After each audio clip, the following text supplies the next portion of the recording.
हम लोग इलास्ट्रेशन 2 करेंगे। देखो क्या लिखा है कि विष्णु लिमिटेड ने पेंटिंग मशीन लीज में लिया है गयू लिमिटेड से 3 साल के लिए। ठीक है। इस पेंटिंग मशीन का यूजफुल लाइफ 5 साल है। दोनों पार्टी के बीच में ये एग्री हुआ है कि विष्णु पे करेगा 3 इंस्टॉलमेंट में, और लास्ट में गयू इसको वापस ले लेगा। ठीक है, वापस ले लेगा। यहाँ पे फॉलोइंग डिटेल्स अपने को यहाँ पे गिवन है। Cost of painting machine, unguaranteed residual value, ये सब गिवन है। ये सब अभी पढ़ के कोई समझ नहीं आएगा, क्योंकि ये टर्म ही मेरे को नहीं पता अनगारंटीड रेसिडुअल वैल्यू ये सब क्या होता है। मेरे को एक बात बताओ, हम लोग ने विष्णु लिमिटेड को पेंटिंग मशीन दिया है 3 साल के लिए, हाँ या ना? अब यहाँ पे ध्यान से देखो, सपोज मैं एक स्टेटमेंट बना रही हूँ, ईयर 1, 2 और 3। मैंने विष्णु लिमिटेड को पेंटिंग मशीन दिया है 3 साल के लिए। तो मेरे को 3 साल उससे क्या मिलेगा? लीज रेंट मिलेगा। मेरे को उससे 3 साल क्या मिलेगा? Lease rent. इसमें कोई प्रॉब्लम है क्या? नहीं। आपको पता है क्या होगा 3 साल के बाद? 3 साल के बाद क्या होगा? हम आज ही विष्णु लिमिटेड से पूछ लेते हैं कि सपोज 3 साल के बाद अगर ये प्रिंटिंग मशीन हम ते को ही दे दे, तो तुम मेरे को कितना पैसा दोगे? ठीक है। सपोज वो मेरे को जितना भी पैसा देगा उसको हम लोग कहते हैं गारंटीड रेसिडुअल वैल्यू। और ये मेरे को कब मिलेगा? 3rd ईयर में। इसमें कोई प्रॉब्लम है क्या? जैसे मैंने विष्णु लिमिटेड को 3 साल के लिए दिया है प्रिंटिंग मशीन यूज करने के लिए, तो वो हर साल वो मेरे को रेंट देगा 3 साल तक।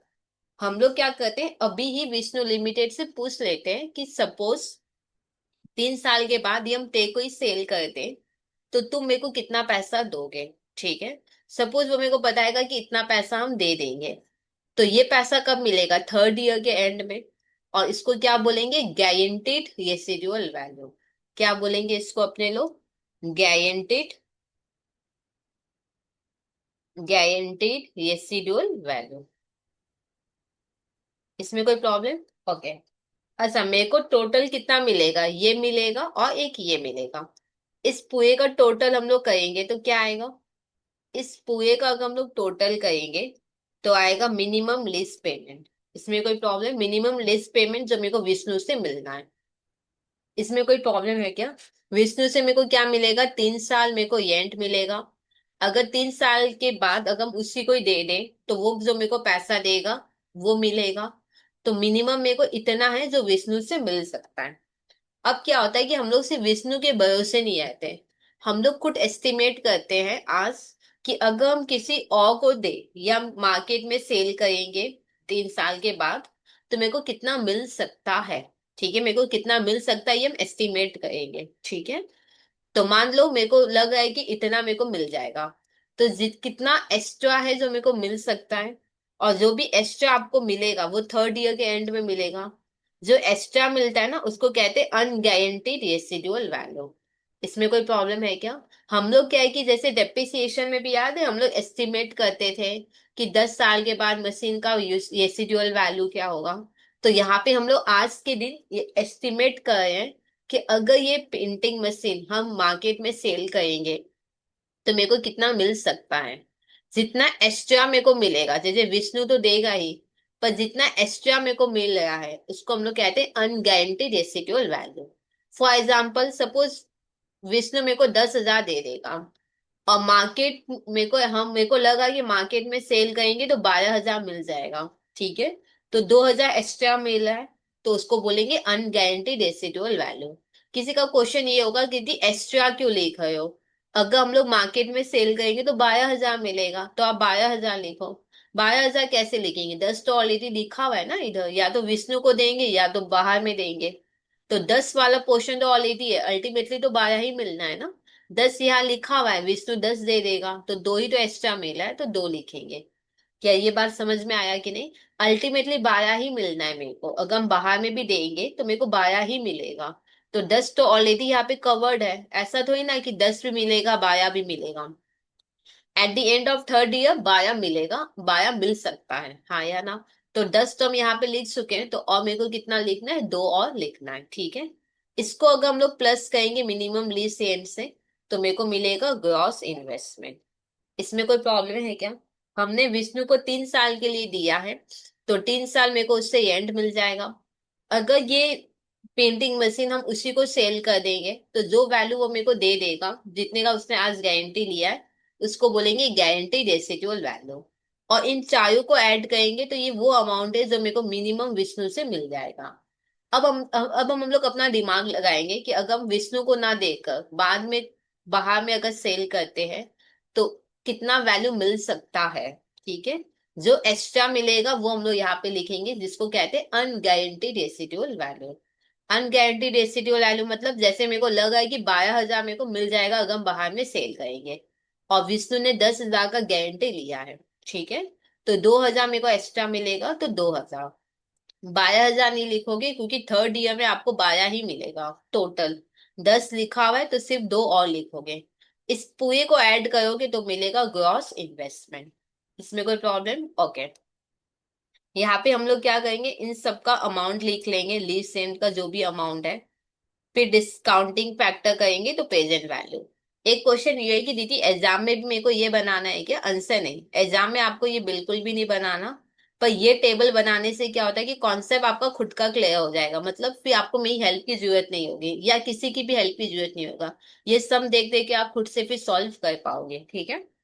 अच्छा, क्वेश्चन में कभी कभी ये पूछता है, जैसे इसमें भी पूछा है कि क्या ये ऑपरेटिंग लीज है या फाइनेंस लीज है। ठीक है, तो कैसे हम डिसाइड करेंगे कि ऑपरेटिंग लीज है या फाइनेंस लीज है? देखो, ये जो मिनिमम लीज पेमेंट है ना, मिनिमम लीज पेमेंट, इसका अपने लोग प्रेजेंट वैल्यू निकालेंगे।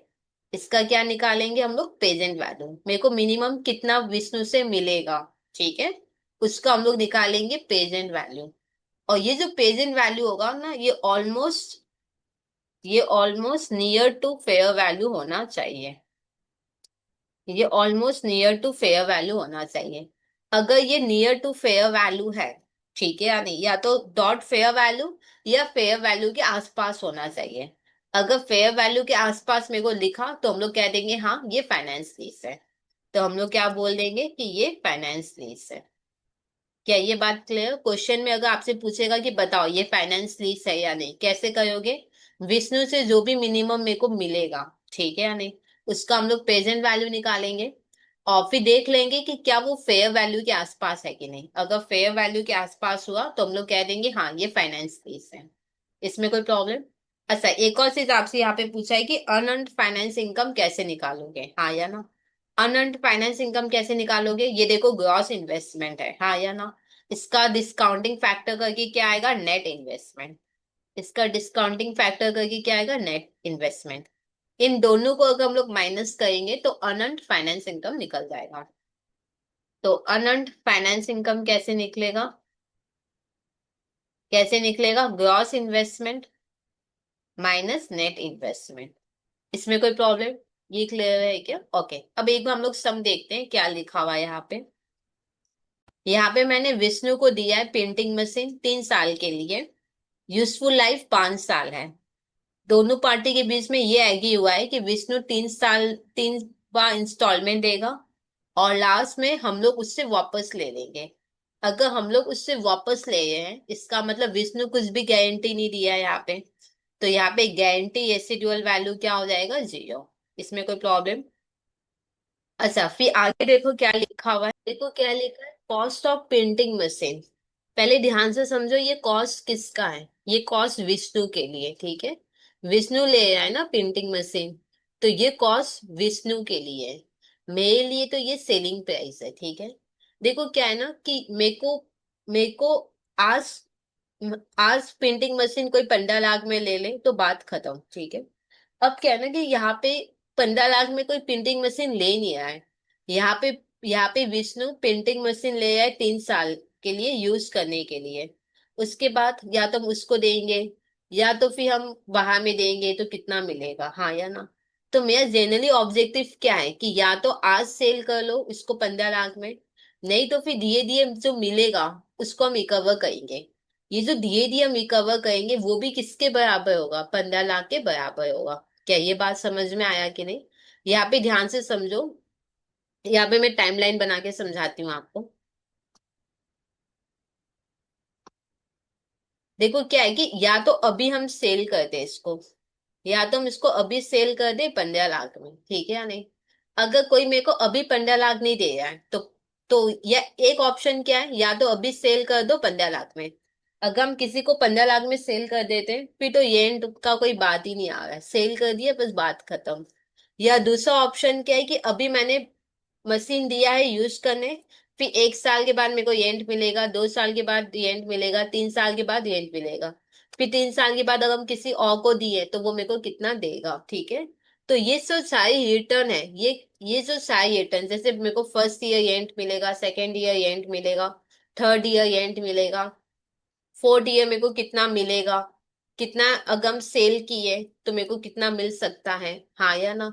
तो ये जो सारे रिटर्न है ये मिला के कितने होंगे, ये सारे मिला के कितने होंगे, 15 लाख ही होंगे कि नहीं। मेरे को अल्टीमेटली 15 लाख रुपया चाहिए। मेरे को अल्टीमेटली अगर हम आज सेल करेंगे तो मेरे को 15 लाख चाहिए। तो अगर हम फ्यूचर में भी सेल करेंगे तो वो डेफिनेटली सब मिला के 15 लाख ही होना चाहिए। समझ में आया कि नहीं। तो इस पूरे सम का प्रेजेंट वैल्यू कितना है, 15 लाख। इसमें कोई प्रॉब्लम है क्या। एक बार फिर ध्यान से समझो, कॉस्ट प्राइस मेरे लिए नहीं, विष्णु के लिए। या तो विष्णु आज खरीद ले 15 लाख में, इसका मतलब आज हम विष्णु को सेल कर देंगे 15 लाख में। पर विष्णु मेरे से ले नहीं रहा है, वो मेरे से ले रहा है यूज करने के लिए। तो मेरे को पहला 2-3 साल मेरे को रेंट मिलेगा, उसके बाद फिर अगर हम इसको सेल किए तो कितना मिलेगा, हाँ या ना। इतना मातापची क्यों करें जिससे कि ये 15 लाख मेरे को मिल जाए। तो इस पूरे का प्रेजेंट वैल्यू कितना है, 15 लाख, हाँ या ना। इस पूरे सम में प्रेजेंट वैल्यू कितना होगा, 15 लाख। दैट इज इस पूरे सम का present value 15 lakh. That is net investment कितना होगा, 15 लाख। इसमें कोई प्रॉब्लम क्या। इस पूरे सम का प्रेजेंट वैल्यू क्या होगा, 15 लाख होगा। तो इस पूरे का प्रेजेंट वैल्यू 15 लाख। और ये जो पूरा प्रेजेंट वैल्यू आता है ना उसको हम लोग नेट इन्वेस्टमेंट कहते हैं। क्या ये बात क्लियर। ओके। अब आगे देखो क्या लिखा हुआ है। अनगारंटीड रेसिडुअल वैल्यू 2 लाख है। अनगारंटीड रेसिडुअल वैल्यू है 2 लाख। फिर फेयर वैल्यू दिया हुआ है इंटरनल रेट ऑफ रिटर्न, मेरे को बताना है कि ये फाइनेंस लीज है या ऑपरेटिंग लीज है। अनअर्न्ड फाइनेंस इनकम मेरे को निकालना है, ठीक है। ओके, यहाँ पे देखो डिस्काउंटिंग फैक्टर का वैल्यू भी गिवन है, 3 साल का, थर्ड ईयर का ये है। और पूरा 3 साल ऐड करोगे तो इतना होगा, ठीक है। ओके, तो स्टार्ट करते हैं हम लोग यहाँ पे सम। यहाँ पे देखो सबसे पहले मेरे को ये बताना है कि क्या ये ऑपरेटिंग लीज है या फाइनेंस लीज है, ठीक है या नहीं। इसके लिए क्या है कि मिनिमम लीज रेंट का प्रेजेंट वैल्यू निकालेंगे, ठीक है। और वो फेयर वैल्यू के बराबर होना चाहिए। प्रेजेंट वैल्यू कैसे निकालोगे, अनगारंटीड रेसिडुअल वैल्यू है, हाँ या ना। जैसे जैसे मेरे को पता है नेट इन्वेस्टमेंट 15 लाख है, हाँ या ना। अब इसका मेरे को प्रेजेंट वैल्यू मिल जाए तो हम लोग इसका प्रेजेंट वैल्यू निकालेंगे और फिर डिसाइड कर लेंगे कि ये फाइनेंस है या ऑपरेटिंग है। अच्छा, अनगारंटीड मतलब ये एक्स्ट्रा पैसा कब मिलेगा, थर्ड ईयर में। और थर्ड ईयर का डिस्काउंटिंग फैक्टर कितना है, थर्ड ईयर का डिस्काउंटिंग फैक्टर 0.751 थे। इंटू करो कितना होगा, 150, 260, ठीक है या नहीं। अब यहाँ पे लिखो, यहाँ पे ऐसे टेबल नहीं बनाओगे, टेबल सिर्फ आपके लिए है। यहाँ पे आप लिखोगे present value of unguaranteed residual value. कैसे निकाले present value unguaranteed residual value का, 2 लाख इंटू 0.751 थे, तो 150, 260। इसमें कोई प्रॉब्लम। अच्छा, नेट इन्वेस्टमेंट से ये माइनस कर ले हम तो ये मिल जाएगा कि नहीं, present value of minimum lease payment. अब लिखो present value of minimum lease payment. ये कैसे निकालेंगे, नेट इन्वेस्टमेंट से। नेट इन्वेस्टमेंट से ये माइनस कर लेंगे तो ये निकल जाएगा। ये नेट इन्वेस्टमेंट कुछ भी नहीं बल्कि कॉस्ट ऑफ प्रिंटिंग मशीन भी है, ठीक है या नहीं। तो यहाँ पे लिखेंगे नेट इन्वेस्टमेंट या कॉस्ट ऑफ प्रिंटिंग मशीन, कुछ भी लिख लो। ये always cost of printing machine के बराबर ही होगा, ठीक है। Cost of printing machine minus present value of unguaranteed residual value, ठीक है या नहीं। बहुत बार कंफ्यूजन होता है कि क्यों माइनस की है प्रेजेंट वैल्यू, हाँ या ना। तो अब ये टेबल से आपको एकदम क्लियर हो जाएगा कि क्यों माइनस की है, ठीक है। नेट इन्वेस्टमेंट या कॉस्ट प्राइस से प्रेजेंट वैल्यू अनगारंटीड का माइनस करोगे तो present value minimum lease payment का आ जाएगा। 15 lakh minus present value of unguaranteed कितना है, 150, 260। कितना होगा? 1349740, 1349740, ठीक है या नहीं? ये आ गया, कितना आया? 1349740। अब मेरे को ये देखना है कि ये फेयर वैल्यू के बराबर है कि नहीं। अगर फेयर वैल्यू के ऑलमोस्ट है तब हम बोल देंगे फाइनेंस लीज है। तो यहाँ पे हम लोग लिखेंगे present value of minimum lease payment as percentage of fair value. देखते हैं कि कितना फेयर वैल्यू के बराबर है।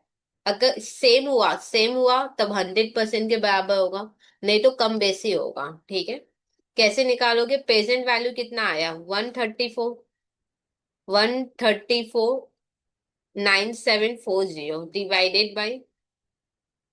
डिवाइडेड बाई फेयर वैल्यू कितना है? फेयर वैल्यू है 15 lakh, divided by 15 lakh into 100। इसमें कोई प्रॉब्लम? जैसे ये डॉट 100% तो होगा नहीं क्योंकि कम बेसी तो है, पर ऑलमोस्ट कितना है ये हम लोग देख लेते हैं। 89.98 है, तो राउंड ऑफ कर लो 90%। ठीक है, यहाँ पे लिख दो 90% हमने लिया है, इसमें कोई प्रॉब्लम?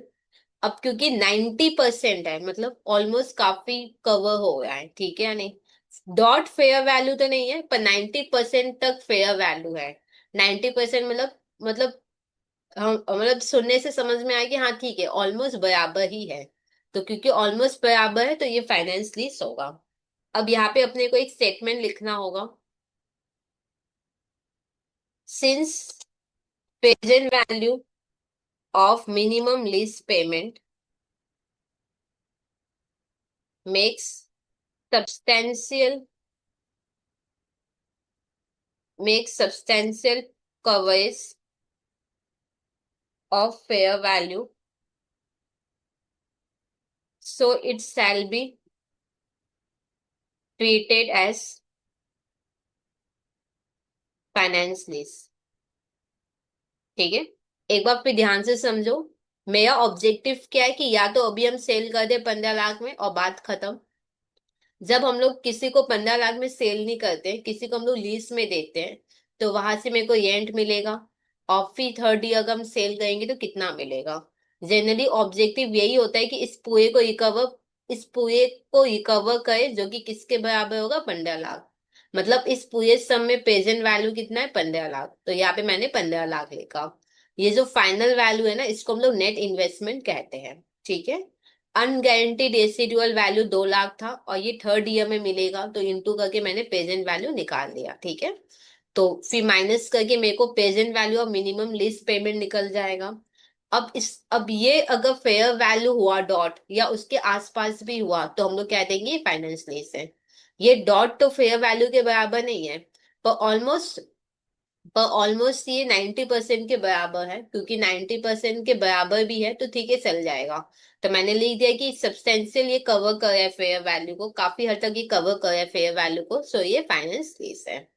अब सेकंड काम क्या है मेरा? ग्रॉस इन्वेस्टमेंट निकालना।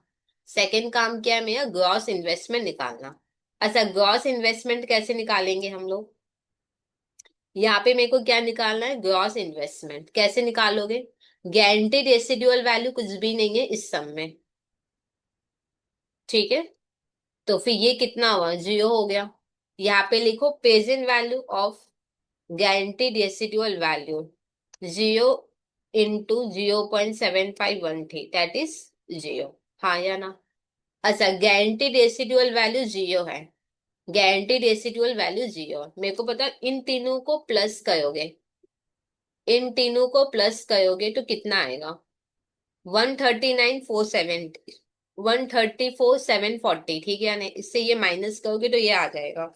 माइनस करना कितना आएगा? वही सेम आएगा, 134,9,740। इसमें कोई प्रॉब्लम? 134,9,740, इसमें कोई प्रॉब्लम है? ये प्रेजेंट वैल्यू आया। अब यहाँ पे लिखो present value of lease payment. Present value of क्या? Lease rent. Present value of lease rent कैसे निकालोगे?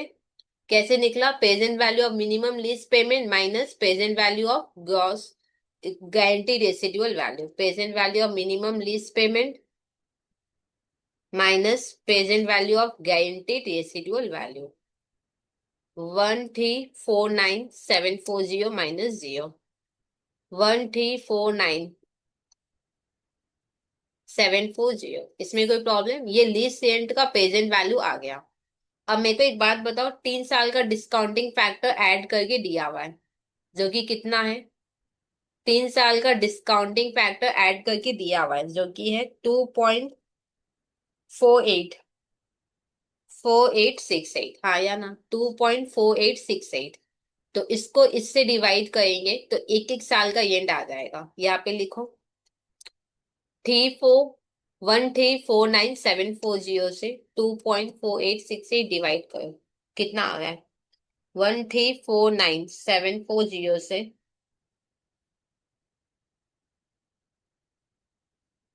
2.4868, पॉइंट 7 है तो राउंड ऑफ कर लो, तो आएगा 542763। 542763। इसमें कोई प्रॉब्लम? ये क्या आया? ये देखो, ये टोटल प्रेजेंट वैल्यू आया, ये टोटल डिस्काउंटिंग फैक्टर आया। जब डिवाइड करोगे तो एक एक साल का आएगा, ठीक है, एक एक साल का रेंट कितना आया?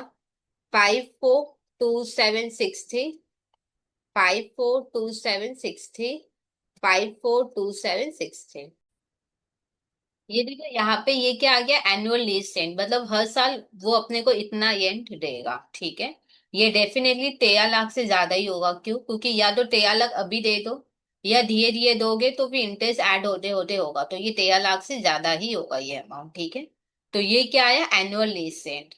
तो यहाँ पे लिखो एनुअल लीज रेंट। ये एनुअल लीज रेंट कैसे आया? Present value of lease rent, present value of minimum lease rent है, ये ध्यान रखना। Present value of lease rent, तो फॉर्मूला क्या होगा? Present value of lease rent divided by discounting factor total. ये देखो यहाँ पे लिखा हुआ भी है नाम, PVAF 10%, कॉमा थे। समझ में आया कि नहीं? ठीक है। अच्छा, अब यहाँ पे मेरे को करना क्या था? मेरे को एक्चुअली अर्नड फाइनेंस इनकम निकालना है, जिसमें मेरे को ग्रॉस इन्वेस्टमेंट चाहिए। तो ग्रॉस इन्वेस्टमेंट अब हम लोग निकाल सकते हैं, मिनिमम लीज रेंट में निकल जाएगा, हाँ या ना? मिनिमम लीज रेंट निकल जाएगा, हाँ या ना? तो पहले निकालो, कॉपी में लिखो minimum lease payment. Minimum lease payment कैसे निकलेगा? इन तीनों को ऐड करेंगे, 542763 को ठीक से इंटू करेंगे 3 बार, प्लस गारंटीड रेसिडुअल वैल्यू जो कि है 0, हाँ या ना? सॉल्व करो, कितना आएगा?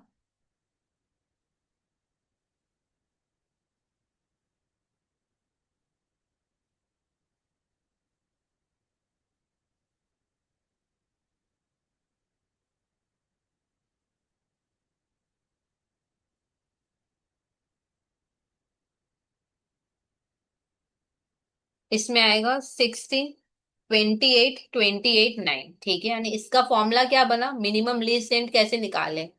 Total rent plus guarantee residual value, हाँ या ना? तो फॉर्मूला लिख लेते हैं, total rent, total lease rent plus guarantee residual value, ठीक है या नहीं? अब मेरे को क्या चाहिए? ग्रॉस इन्वेस्टमेंट कितना आया? इस इधर लिख लो, 1628289, ठीक है। अब प्लस कर लेंगे तो मिल जाएगा ना ग्रॉस इन्वेस्टमेंट। प्लस कर लोगे तो ग्रॉस इन्वेस्टमेंट आ जाएगा, कितना होगा? प्लस करो,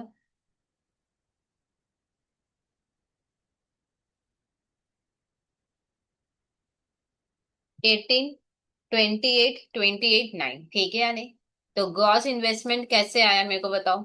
यहाँ पे लिख के दिखाना होगा ना, minimum lease payment plus unguaranteed residual value. Minimum lease payment plus unguaranteed residual value, जो कि है 16 28 289 प्लस 2 लाख, तो हो गया 18 28 289। इसमें कोई प्रॉब्लम?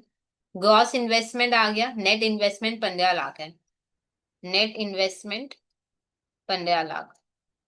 तो भी अनअर्न्ड फाइनेंस इनकम निकल जाएगा माइनस करके। अनअर्न्ड फाइनेंस इनकम कितना होगा, gross investment minus net investment.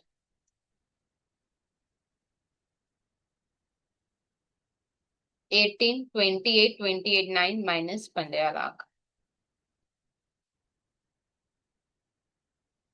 तो होगा 328,